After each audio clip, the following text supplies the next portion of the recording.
Unless you've been living under a rock, you most definitely know that Sonic Unleashed has finally been ported to PC through the Project Unleashed recompiled. However, what you might not have known is that this masterpiece of a game, even with the enhancements this unofficial port brings, can be made even better. With the power of modding, fans around the world have managed to completely overhaul the core game of Sonic Unleashed, improving progression and general mechanics, adding incredible quality of life features, and overall giving the player the ability to tweak the game exactly to their liking. Today, I'd like to introduce you to not just some, but every single mod I could find to mold Sonic Unleashed into your perfect game. Before we begin, I should clarify that you will need a few things: Sonic Unleashed Recompiled and Hedge Mod Manager. I'll be linking downloads to both of these in the description below, along with an excellent video by my good friend Stickman Guides on how to properly and legally install and set up Unleashed Recompiled.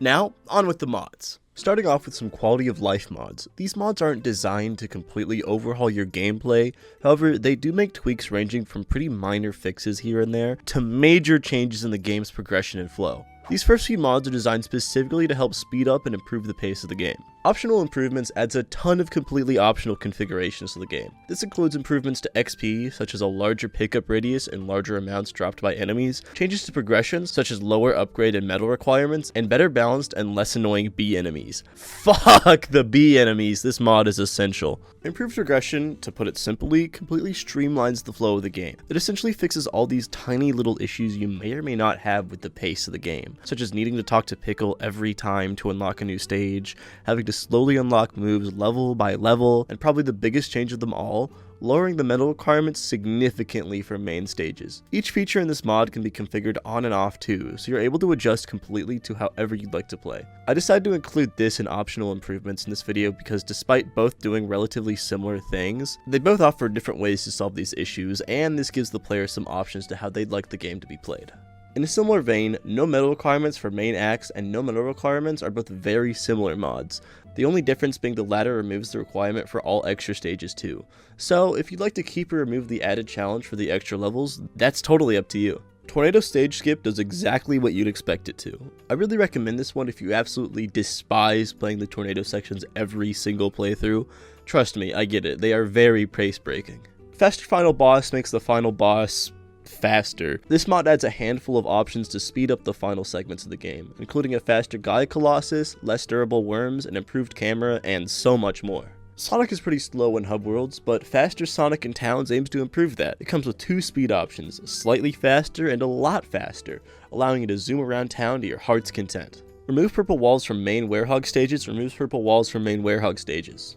Who would have guessed? This makes a lot of the Werehog battle sequences in the game completely optional, since you can completely ignore them and carry on with the stage. This mod also has an option to use the next mod on the list, but I'm still including that one because you ever get annoyed by all the camera pans that stop your movement in Werehog levels? Well, be annoyed no longer, because the Disable Camera Pans mod fixes that issue. That's pretty much it. There's no more camera pans. That's about it. A lot of these mods are pretty self-explanatory. That pretty much covers all the pace fixing mods, but what about the mods designed to fix smaller issues and polish up the game? Unleashed Fixes aims to tweak some fairly minor issues with the game, all things considered. The most notable changes are correcting the glitches found while playing on a higher FPS and removing weird color correction found within a few stages. High resolution textures rips textures from the preview build of the game and DLC and puts them over the base game's textures. For some reason, these sources have higher quality textures than the base final game, and the difference is pretty night and day. I definitely recommend checking it out. Bit of a side note, this doesn't replace every texture in the game, so some countries won't have any noticeable change.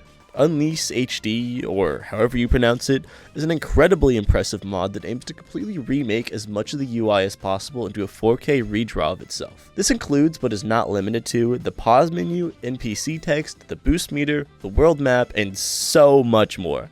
Unfortunately, the mod isn't quite finished yet. At the moment it's only around 30% complete, but that bar is moving pretty quickly. I'm lumping all three of these mods together because they essentially solve the same issue. Modern Xbox plus PlayStation buttons replaces every visible button prompt, such as QTEs and menu controls, with graphics that match the look of modern Xbox or PlayStation controllers. These are of course configurable. Nintendo Switch Pro Controller prompts does the same thing but with Switch themed graphics, and generic PC keys replaces them with PC keys, although who in their right mind is going to play a Sonic game with a keyboard? For reasons unbeknownst to me, the PS3 version's cutscenes are actually higher quality compared to the Xbox 360 version, sometimes even being double the bitrate. So PS3 FMVs simply replaces the 360 movie files with the better PS3 ones. Simple as that. Alright everyone, buckle up, because this next mod is probably the most important, most game-changing mod you will ever download for any game! Chip Farewell Subtitle Fix. In one of the final cutscenes of the game, right before Chip launches Sonic into the upper atmosphere, he tells our favorite blue boy, "Sonic, you must live." However, the subtitles do not represent that, and instead say, "Sonic, you have to live." This mod remedies this crucial blunder that I honestly pray someone got fired for, and at long last makes the entire game playable. Another very crucial mod, HD Lab Thumbnails, replaces the low quality cutscene thumbnails in the lab with 1080p versions of the same images. This mod is crucial for your full enjoyment of the game. Have you ever noticed anything weird about Sonic while he's jogging through the hub worlds or while boosting in a straight line? Well, I sure as fuck didn't until this mod ruined my perception of this game forever. Apparently in the vanilla game, Sonic's lower right quill is slightly raised while jogging through the hub worlds, and furthermore, Sonic is always leaning slightly to the left while boosting in a straight line. Adjusted Animations corrects these mistakes. Thank you. DLC Stage Gates re-enables previously cut stage gates for the DLC and entrance stages. I actually really like having the ability to turn these on. I think it's such a cool addition.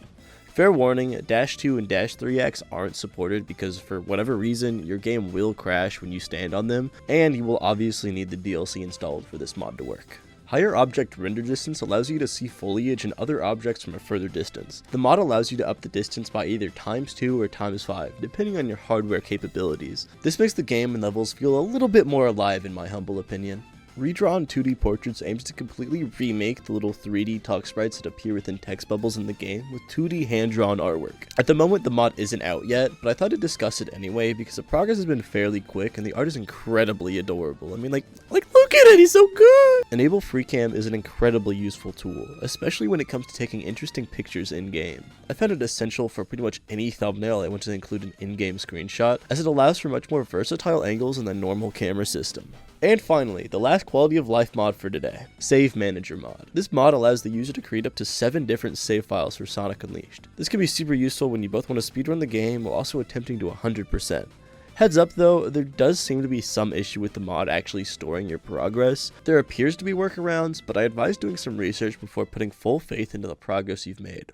Before moving on to more fun, game-changing mods, I'd like to discuss some of the already accessible codes Hedgemod Manager comes with that I'd recommend to improve your Sonic Unleashed experience. Boot directly to title skips over the Sega and Sonic Team logos when booting up the game, making your time to get in significantly shorter. Disable autosave warning removes the autosave pop-up every time you load up the game or go to the title screen. This also saves a ton of time. Allow canceling Unleash allows the player to stop the Unleash power-up and cancel the bar from completely depleting while using the ability. Similarly, Fix Unleash Shed of Control Drain prevents the bar from being drained during segments where the player doesn't have any control over Sonic, such as in-level camera pans. Homing attack on jump addresses a fairly common complaint about the game and how it's one of only few in the series that moves the homing attack to an entirely separate button, by moving it back to the jump button. Disable DLC icons simply removes the DLC icons from the world map. It's not a huge change, but it makes the world look a little bit cleaner. Use official title and title bar changes the application name on the top of the screen from Unleashed Recompiled to Sonic Unleashed. You probably won't even notice this unless you're playing in windowed mode for whatever reason, but it's nice to have, I guess. And finally, toggle UI with F8 allows you to turn off all the UI with the push of a button. This is super useful for in-game screenshots or if you ever want a more cinematic feel while blasting through levels or something. Moving on to mods that actually change how Sonic controls. These can range from slight adjustments to speed physics to overhauling the combat system almost completely. Because of how controversial the Werehog can be, there are a good handful of mods out there, but I'll only be discussing the ones that I enjoyed the most. Before that though, let's talk the Hedgehog. Recently, there's been a lot of discourse surrounding one of the Hedgehog mechanics in Sonic Unleashed, drifting. This whole debate started when people began to realize how difficult it actually is to properly control the drift in tighter sections, this bonus stage in Missouri being the prime example. Unleashed drift is a lot stiffer in comparison to Generations, so you have to prepare yourself a lot more for these tight turns. The Sonic Generations drift mod goes ahead and replaces the normal Unleashed drift with the much tighter drift from Sonic Generations, making these sections in this stage in particular significantly easier. In a somewhat similar vein, refined Sonic controls makes use of the best parts of Sonic's physics from both Generations and Unleashed. This includes reduced 3D acceleration, which makes Sonic a lot less slippery, making Sonic less tanky and giving a tighter turning radius, increased wall jumping and homing attack speeds, increased 2D acceleration, and decreased air drag. The mod also allows the user to turn on or off the Generations drift controls. Werehog's Fury doesn't do a ton to mix up the Werehog, but I think that's why I like it so much. The main goal of this mod is to simply improve the Werehog's pacing. This includes making him slightly faster on the ground, improving his jump height, halving the stun time, and giving the Unleash power-up even higher speed stats for movement and combat. Overall, it just allows the Werehog stages to go by just a bit faster while not outright changing the intended feel of the game. Another addition, one that I probably won't ever find myself using, is the ability to turn down the Werehog's fur texture. This is really only here for those with low-end PCs, but it's of course a nice addition to have regardless. Now, on the other hand, a foreign input system does do a ton to mix up the Werehog, and I still like it all the same. It doesn't completely overhaul him, but the changes that are there are pretty massive. To start, this mod reintroduces previously cut beta attacks. Every combo you see on screen is one that was already hidden dormant in the game's files, unable to be unlocked, and there's a ton. Furthermore, the mod allows you to unlock multiple combos at once in a combo set. This mechanic speeds up progression, allows you, the player, to experiment more with the Werehog's abilities, and in theory opens up the possibility of unlocking the Werehog's full skill set halfway through the game. However, the main draw to this mod, in my professional opinion, is the foreign input system. Without going into full detail, because admittedly I don't fully understand what half of it means either, the foreign input system allows you to better string more combos back to back in a much smoother fashion than the base game. This doesn't sound like a huge change, but trust me, it makes the combat all the better. Besides that, the mod does some pretty cool things, like increase XP pickup distance and allow for higher aerial attacks. It's just a cool fucking mod that I definitely recommend if you're looking to spice up Werehog gameplay. The next few mods are really only for aesthetic purposes. They don't add too much to the game other than something new to look at. For that reason, I'm only including ones that I'd use myself or I think are interesting or impressive models. Faithful HD Characters aims to remake the character models in-game to have higher poly counts and better textures for the modern day, while still retaining the original style and feel from the base game. The changes aren't huge, but they are most certainly noticeable. I don't think this is a mod I'll be turning off anytime soon. Preview or beta spinball replaces the normal jump ball with the one seen in some of the preview builds of the game. It looks a lot different, and honestly I think I sorta like it more in some ways. I'm honestly a sucker for this little guy. He's just so cool! SA1 Legacy skin ports the SA1 Legacy skin from Sonic Generations into Sonic Unleashed so you can play as the SA1 Legacy skin. Did I mention the SA1 Legacy skin? We all know that Sonic's best drip was the soap shoes in Sonic Adventure 2, so why not have them in every game? Well, here you go. Soap shoes. Pizza Boy Unleashed is unlike anything you've ever seen. In light of Fang's somewhat recent resurgence in Superstars, I'd like to showcase the Fang over Sonic mod. I think the motto is cool, plus I think Fang is just kind of a cool guy and needs some more of a spotlight. He's like a Jerboa or a sniper or hunter or something. That's awesome! Also, I think this screenshot is really funny. This model swap is strangely impressive. Rush Adventure Sonic doesn't just replace Sonic's model with, well, Rush Adventure Sonic, but also gives him Rush voice lines as well. The creator also apparently plans on reworking the game's HUD to match Rush Adventure, which is a pretty cool attention to detail. Concept Werehog Designs is a mod I honestly don't see myself using too often, but I think the idea of it is really neat. I think it's cool to have the option to play with all these different scrap designs, and the model work here is really good. Sackboy over Chip is God's gift to mankind. He just works so well here. I love him. I love you, Sackboy. Come back to me. If you haven't heard of or seen Hatsune Miku over Chip yet, where the fuck have you been? This mod not only replaces Chip with a model of Hatsune Miku, but also completely redubs all of his lines to fit Miku's voice. There was so much thought and care put into this silly little mod, and I honestly really do not get it. But it's fucking awesome. At the time of making this video, there aren't a lot of stage mods for Sonic Unleashed, so this section will unfortunately be fairly limited. That being said, there are a few interesting works I'd like to point out. Sonic Unleashed Windmill Isle Night Plus isn't just a port of the Wii version stage, but a complete remaster of it. With combined textures from both games, HD assets to make the stage feel more modern, and entirely new areas and set pieces to explore. This has got to be one of the most clever stage mods for any Sonic game. To take a stage from a lesser version of the same game and port it into the superior edition is such a fun idea. The Game Banana page even states that a newer overhaul is coming, so maybe there'll be even more from this mod to look out for in the near future. And finally, Clocktown. Clocktown is a fully playable werehog stage using assets from the Clocktown map from The Legend of Zelda Majora's Mask 3D. It features sun and moon metal locations, platforming challenges, puzzles, and so much more. I find it genuinely impressive how much they did with this mod, and it only took them a mere 12 days of development. If this is what can be done in that time, I'm very excited to see what will come in the future of Unleashed modding. And with that, those are all the mods I'd like to showcase today. Hope you found this video useful in finding how to improve your Sonic Unleashed playthroughs, or just give you a little extra dumb fun with the game. If I missed any really good mods you think deserve attention, feel free to discuss them in the comments down below. The modding scene is constantly changing and growing, so I'm sure in a few months or weeks, this entire video will be super outdated and I'll have to make another one.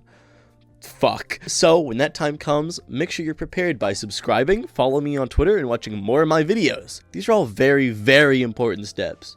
Also, make sure you subscribe to the Dreamcast. That is crucial for Sonic Unleashed modding. I promise.